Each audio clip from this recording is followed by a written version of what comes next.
നമസ്കാരം. ഭർത്തൃമതിയായ യുവതിക്കൊപ്പം പുഴയിൽ ചാടിയ യുവാവിന്റെ മൃതദേഹം കണ്ടെത്തി. ബേക്കൽ സ്വദേശിയും പന്തൽ ജോലിക്കാരനുമായ രാജുവിന്റെ മൃതദേഹമാണ് ബുധനാഴ്ച പുഴയിൽ നിന്ന് കണ്ടെത്തിയത്.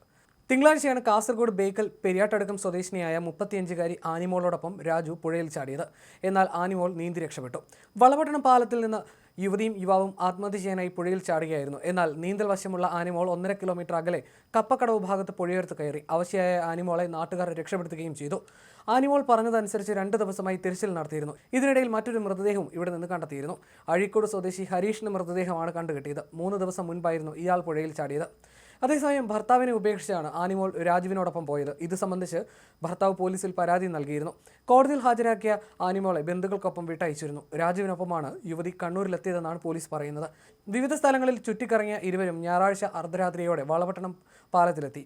വാഹനത്തിരക്ക് കുറഞ്ഞതോടെ പാലത്തിൽ നിന്ന് ആനിമോളും യുവാവും കൂടി പുഴയിലേക്ക് ചാടുകയായിരുന്നു. നീന്തൽ അറിയാവുന്ന യുവതി ഒഴുക്കിൽപ്പെട്ട് അഴീക്കോട് ബോട്ട് പാലത്തിന് സമീപമെത്തി. തുടർന്ന് കരകയറാനുള്ള ശ്രമത്തിനിടെ 1.5 കിലോമീറ്റർ അകലെ കപ്പക്കടവ് ഭാഗത്ത് പുഴയോരത്ത് നാട്ടുകാരുടെ ശ്രദ്ധയിൽപ്പെട്ടു.